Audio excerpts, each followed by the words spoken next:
Good day, viewers all over the world. Welcome to Toydale online class. So we'll be talking about, we want to discuss about binary operations. Binary operations. A binary operation is a rule or a specific way of combining two elements of a set to produce a specific or unique element. That is when you have two sets, maybe A and B.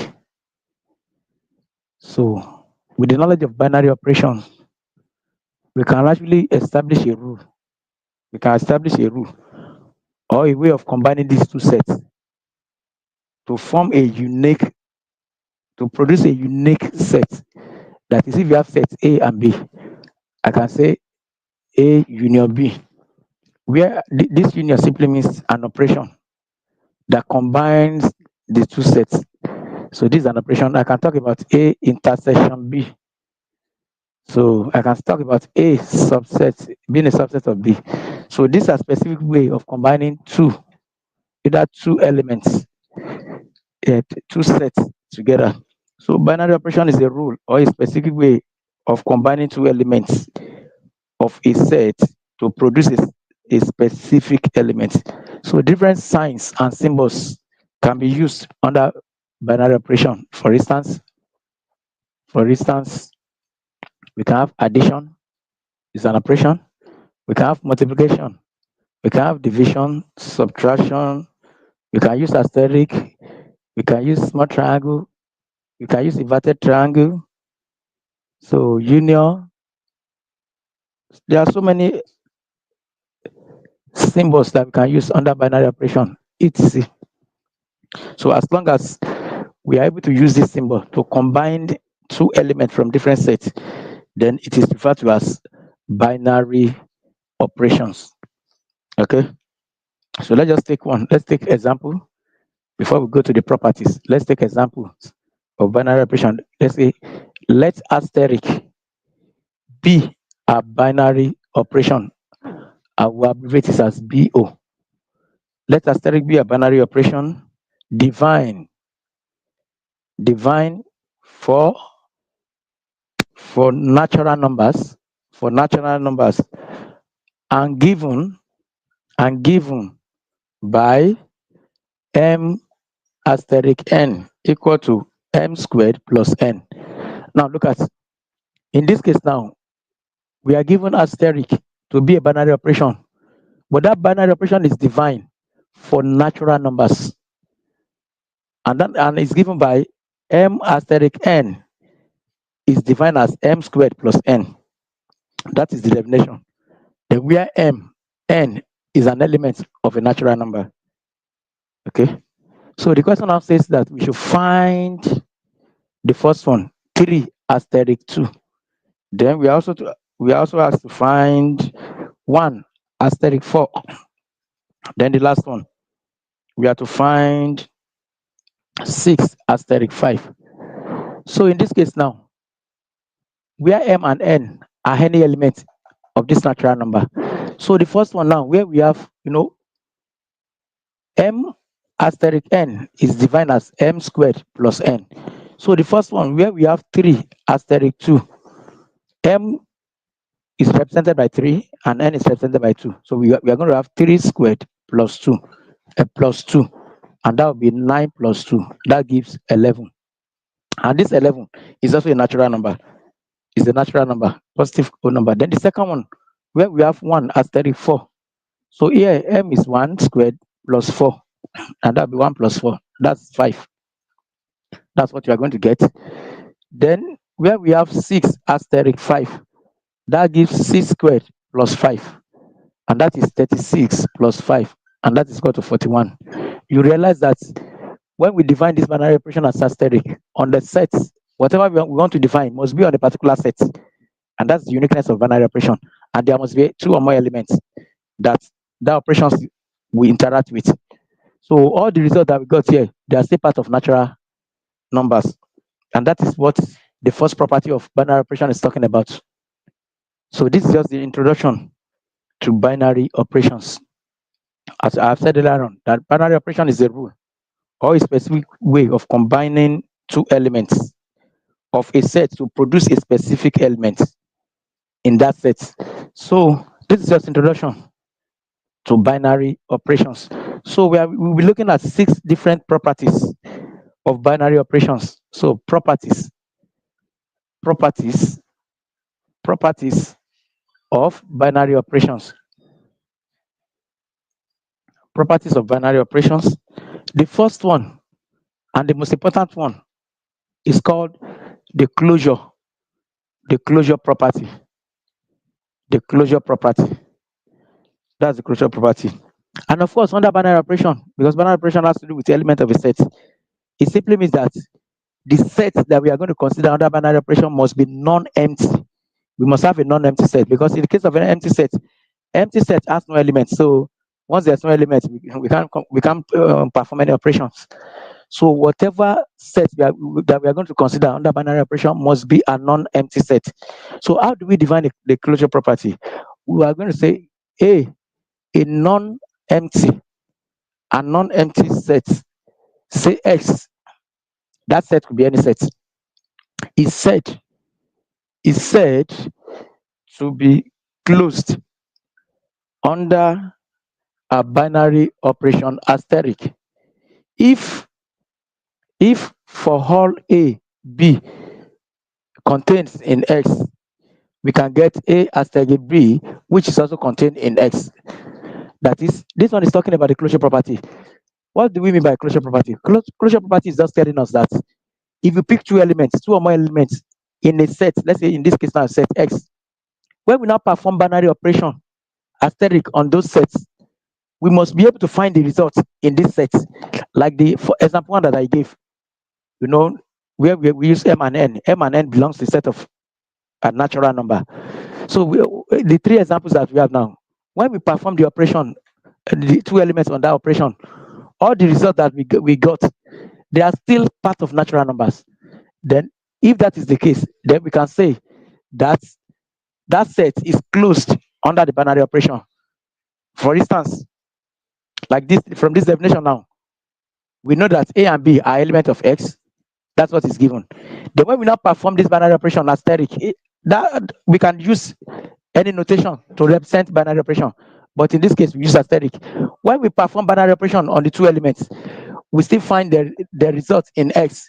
Then if that is the case, then we can generalize that that binary operation is closed. So closure property is from the word closed. So let's take example 2 to explain further. Now in this case now we say determine whether or not determine whether or not each of the following sets is closed under the given operations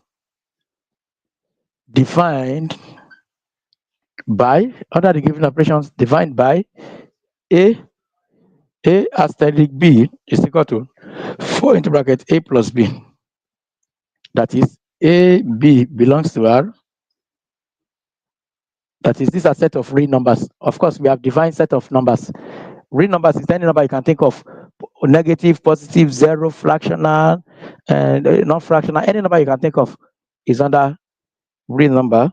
Then B is when you have x inverted triangle y, which is given as x plus y plus xy all over 3 for all x y belongs to Q. Of course, Q is a set of rational number. That is, if the result you get here is fractional, then it belongs to this set. So how do we determine it? So we just go ahead and show it. Solution. So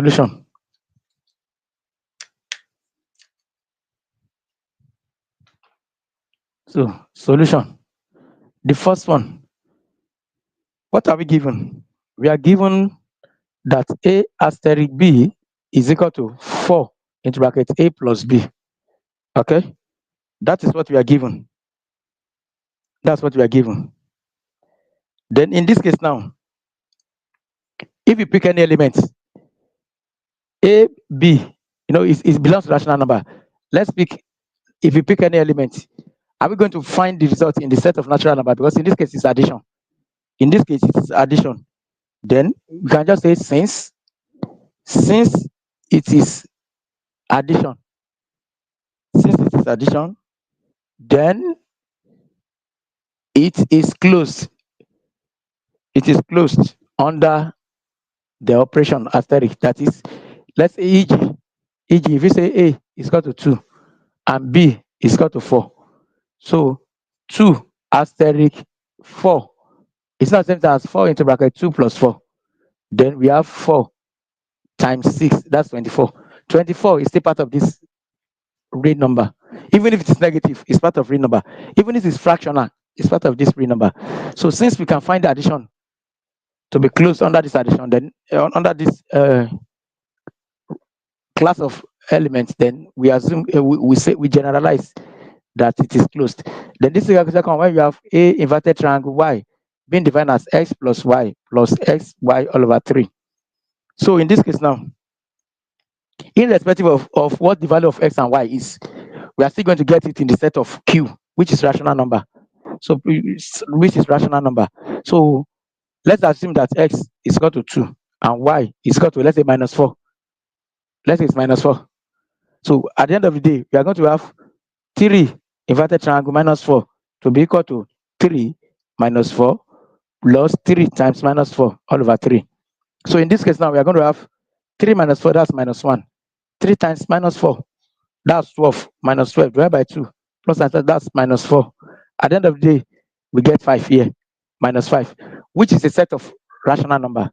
So what I'm trying to say is that irrespective of the value of x and y, even if the result becomes fractional, in the set of rational number, we have fractions there, so we can generalize that it is closed.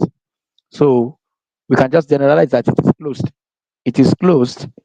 So we say it is closed. It is closed under inverted triangle, because in the set of rational numbers, we have fractions there. It can be 1 over 2, we can get 4, can get 4 all over 3, and what have you. So I'll take the last example under this, then I'll move to the second property. So under closure property is just telling us that if we pick 2 elements from a set and we perform a given binary operation, is it possible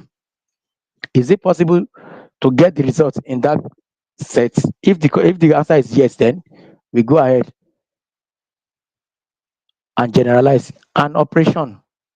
Inverted triangle is defined. This is another example, and the last example under the first property is defined on the set S. This set now is defined as 0, 1, 2, 3, 4, 5 by x inverted triangle y is given as what? X plus y minus xy. That's the definition. So the question now says find A 2, 5. Then we have 0, 4. C, we have 3, 1. And D, we have 4. Vertical triangle 5. So now let's look at this. Look at the set. There are 6 elements in this set from 0 to 5. So if we now perform this operation based on the definition, if we are able to get any of these elements, then we said it is closed. But if the result that we got, that we arrive at, does not belong to any of these elements, then we said it is not closed. A, where we have 2 inverted triangle 5. What is the definition? X inverted triangle y is given as x plus y minus xy. So in this case now, I'm going to have 2 plus 5 minus 2 times 5. 2 plus 5 is 7. 7 minus 10 is not minus 3. Do we have minus 3 in this set? No. That simply means that minus 3 does not belong to the set that was given. So Minus 3 does not belong to that set. Let's go to the second example where we have 0 inverted triangle 4. This will be 0 plus 4 times 0 plus 4 minus 0 times 4. We are going to get 4 minus 0, and that is 4. Does 4 belongs to the set? Yes, this belongs to the set. Then the third one, we have 3 inverted triangle 1. That will be 3 plus 1 multiplied by 3 times 1. So we have 4 minus 3, and that is 1. 1 belongs to the set, right? Then the last one, where we have 4 inverted triangle 5. We have 4 plus 5 minus 4 times 5. 4 plus 5 is 9 minus 20. That's minus 11. And that minus 11 does not belong to their set. So what can we say about this result now? Is that operation? How do we generalize? We now say X is not closed. That is, this one does not satisfy closure property. It's not closed under the operation inverted triangle.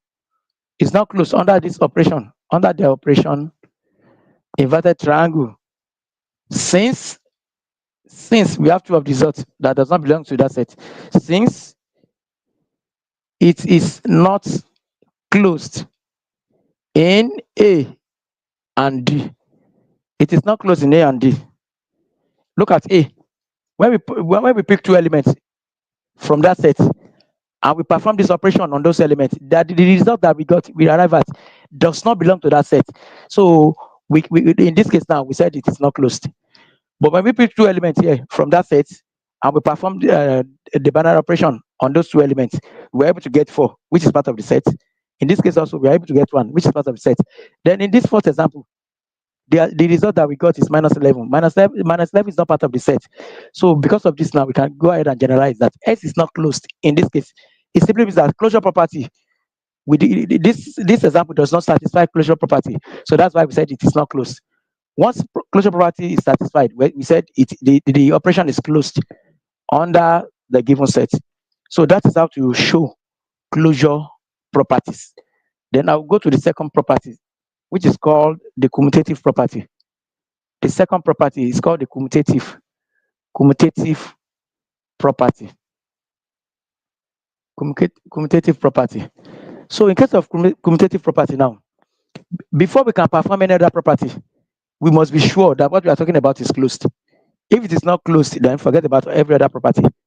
But in commutative property now, this is how we define this. We say given a non-empty set, I've established that every set that we're going to use must be non-empty. Non-empty set X, which is closed, the set must be closed, which is closed under a binary operation, let's say asterisk. So if for all elements A, B that belongs to X, if you can get A asterisk B, which is equal to B asterisk A, then asterisk is said to be commutative. That is, what are we talking about here? We are trying to say that if you have a non-empty set X, and that non-empty set X must be closed under a binary operation. Of course, we have talked about closure property. That is when you pick 2 elements from that non-empty set X and you perform a binary operation on those elements. We must get the result inside the element. Excuse me. We must get the result inside the set. So how do we now go ahead and set for commutative property? We now pick that element, say the first element as the second element. If it's the same thing as when we interchange, when we reverse the element, then we say that binary operation is commutative. And I want us to note, we should note that addition and multiplication of real numbers, multiplication of real numbers are commutative. So when we are under real numbers, addition and multiplication are commutative, while subtraction and division are not. So please note, addition and multiplication of real numbers are commutative, while subtraction and division are not commutative in set of real numbers. So please let's take note. I want us to take note of that. So I'll give one or two examples under commutative property. Then we go to the next property. So under commutative property, I'll just give two. Let me give, say, example 4. Let me give one or two examples. In this case now, the question says an operation asterisk is divine on the set of real numbers. Is divine on the set R on the set of is divine on R. R is the set of real numbers, okay? By A asterisk B is equal to A plus B plus 3AB for all A, B belongs to set of real numbers. So the question is now, is the operation asterisk commutative? Is this operation commutative? That's what we want to show. For this operation to be commutative, A asterisk B, which is defined as A plus B plus 3AB, must be equal to B asterisk A. That is what will make the operation. So can we change A asterisk B to B asterisk A? If it is yes, then the operation is commutative. That is, can I bring B here to say this is B plus A? Yes, because addition is commutative. Plus, then can I change A times B? Is it the same thing as B times A? If the answer is yes, then we can go ahead. Then if we are able to do this, then we have been able to change this to B asterisk A. Okay? That is what we have done. That is what we have done. Or if you don't want to do that, we just come back and call your own B asterisk A. When it is A asterisk B, this is how it is defined. So when it is B asterisk A, B will be the first one, plus A plus 3BA. Can I change it back? That is, I will say A plus B. Can I? Yes. Then plus 3AB. So this will give me A asterisk B. So since we are able to show this, then we now say hence. We say hence the operation asterisk is commutative. We have been able to show this now. So we can generalize that it is commutative. Let me give one more example. Then we move to the third property, associative property. So let's take one more example. Then we move to the next property. So in this case now, we say the operation asterisk on the set of real numbers R is defined by P asterisk Q to be equal to P cube plus Q cube minus 3PQ for all P Q belongs to R. So the question is that, is the operation asterisk commutative? Is it commutative in R in the set of real number?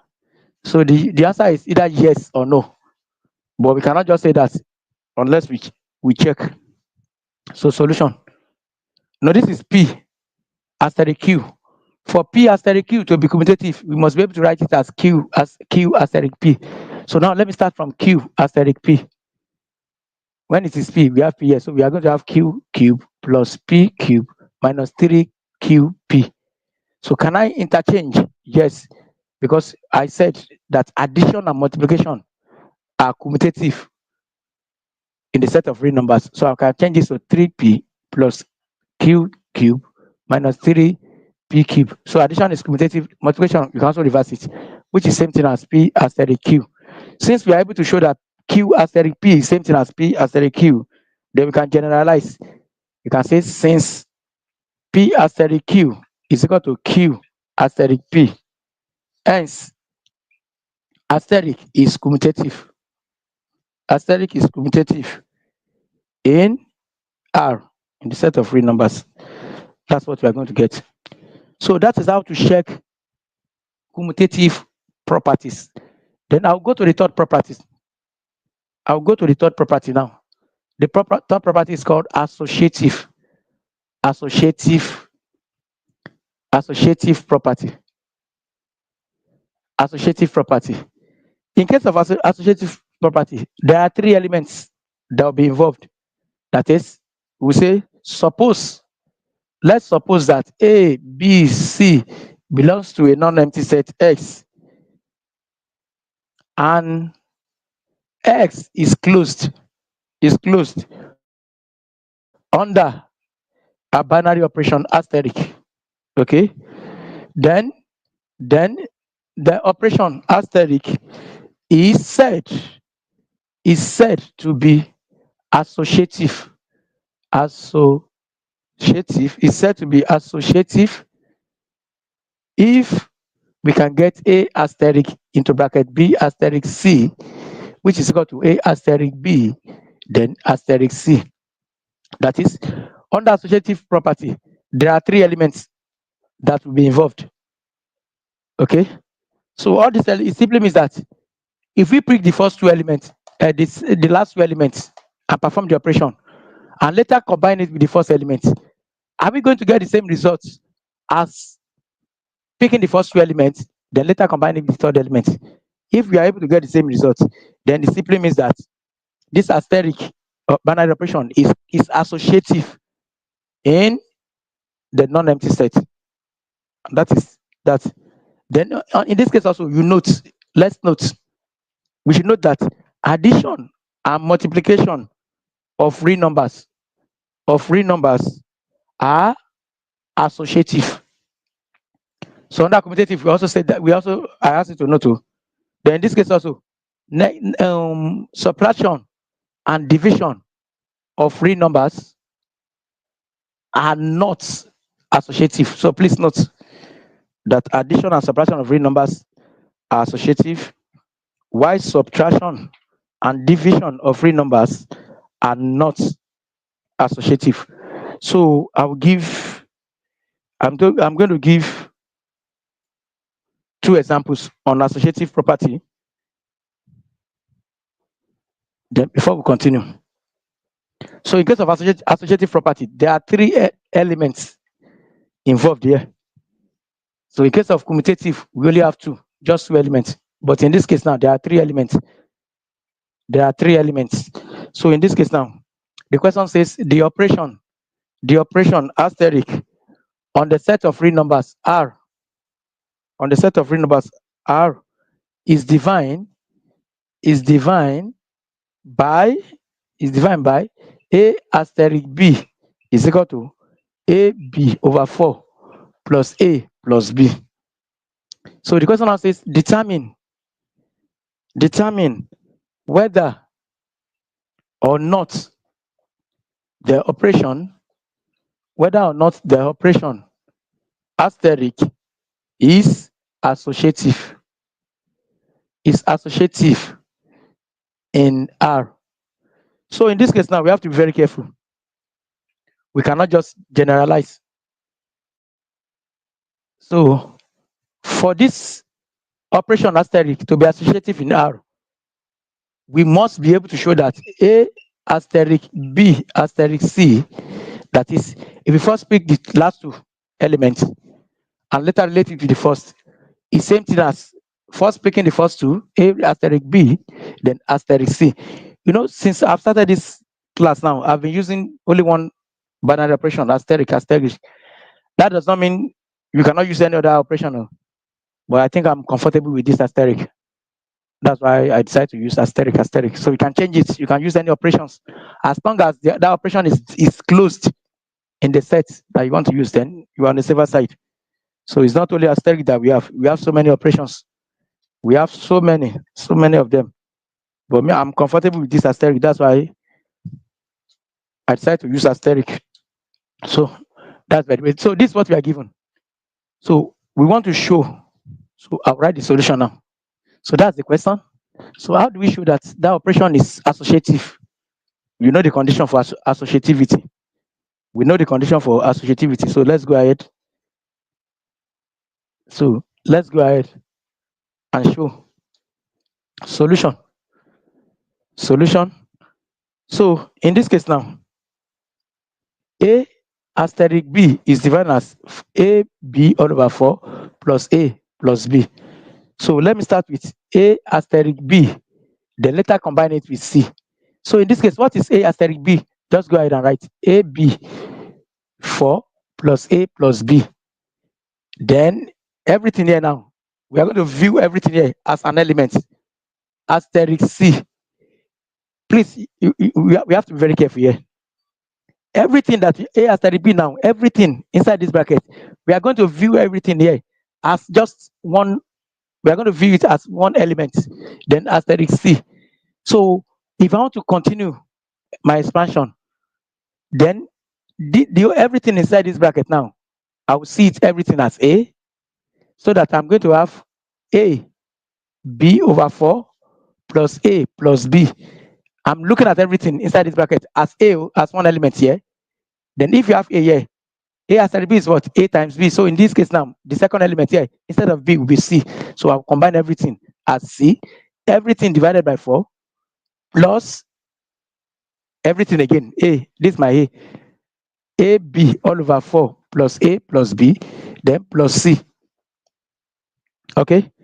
Or if I don't want you to make mistake, probably I should represent everything that I have in this bracket.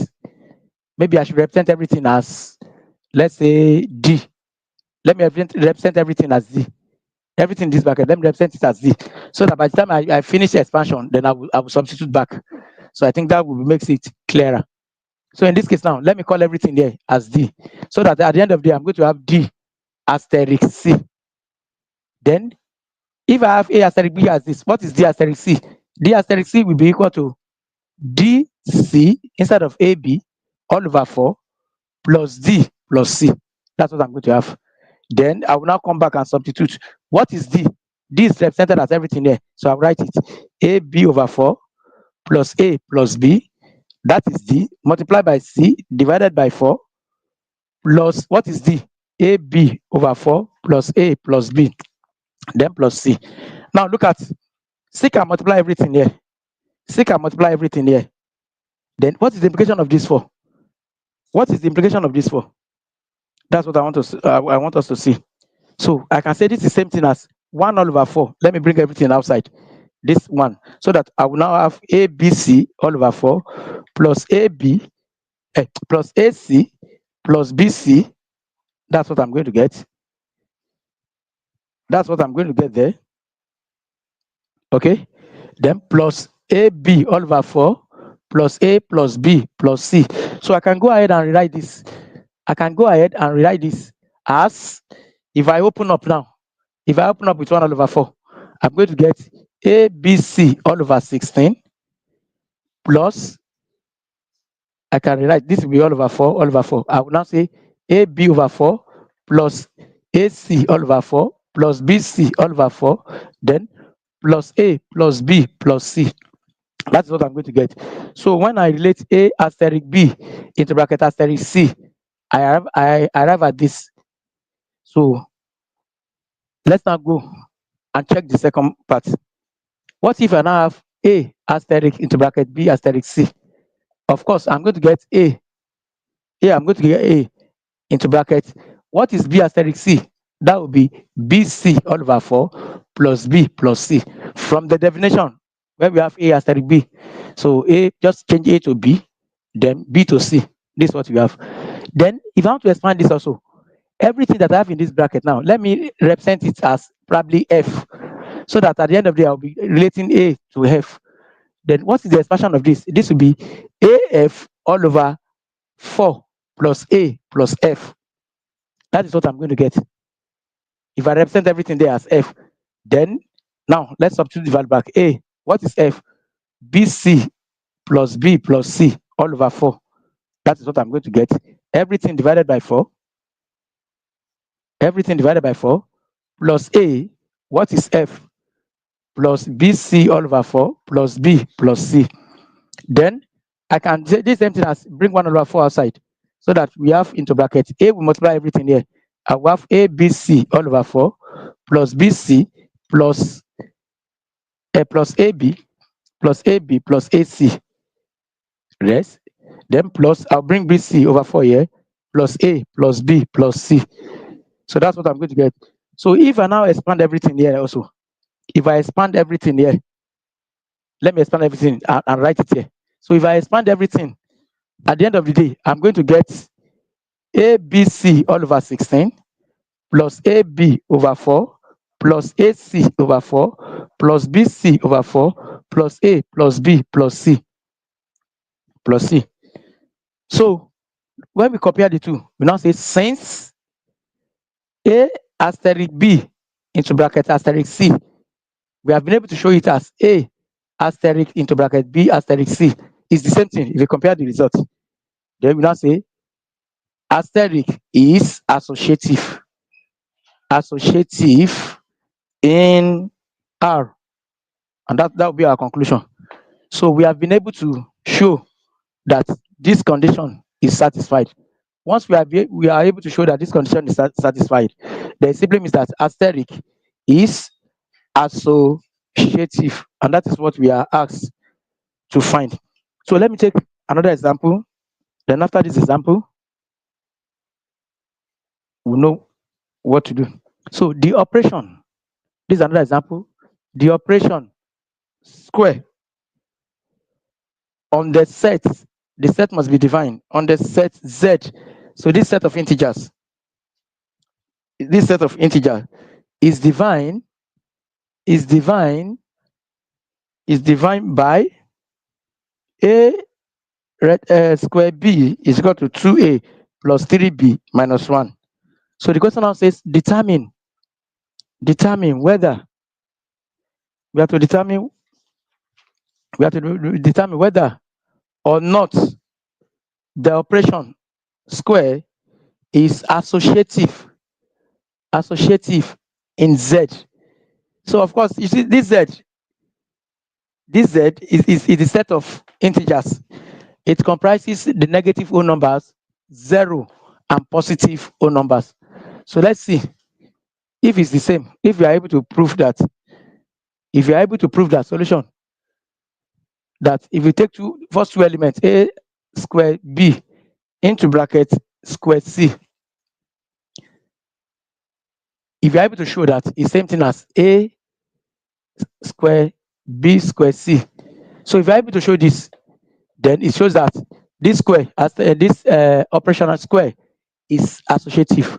So I'm going to start from a square b square c. Okay, what is a square b? Is defined as what? 2a plus 3b, okay, minus 1 into bracket square c. Then what do? You see everything here, you are going to view it as one element. Probably let me call it d, so that we have d square c.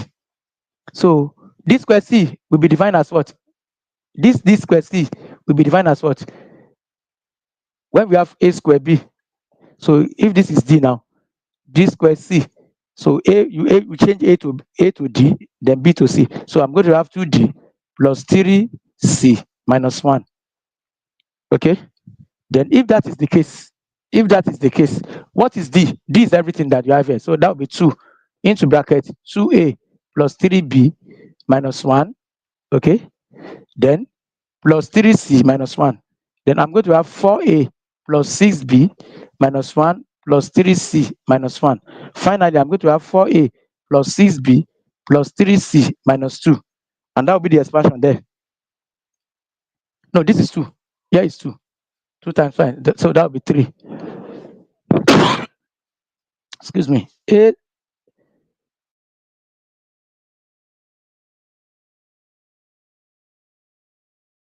So we now go ahead and show a square b square c. I'm going to start from b square c now. A square, what is b square c? B square c will be 2b plus 3c minus 1. That's what we are going to get. Okay. So let me represent everything here as f, because we are going to view everything as one entity, so that we are going to have a square f. Then when we have a square b, a square f, this will now be 2a plus 3f minus 1. So from there now, we are going to have 2a plus 3. What is b? F. F is equal to 2b minus plus 3c minus 1. Then everything minus 1. So I'm going to get 2a plus 6b plus 9c minus 3 minus 1.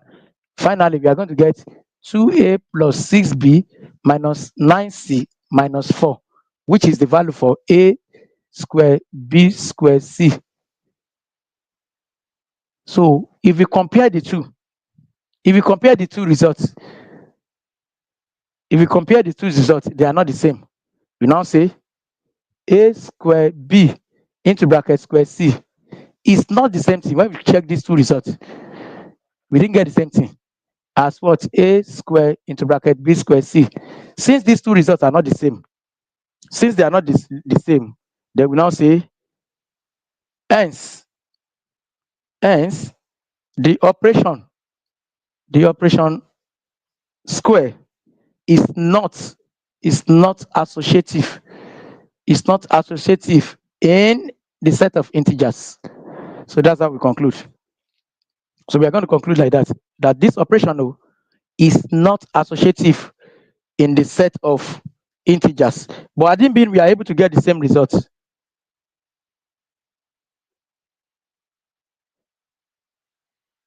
I didn't mean we are able to get the same results. Then we can say that the operation is associative. So I would love to stop here because of our time. So we are going to continue from there. So in the next class, I'm going to discuss about the remaining three properties. That is distributive properties, existence of identity elements, and inverse elements.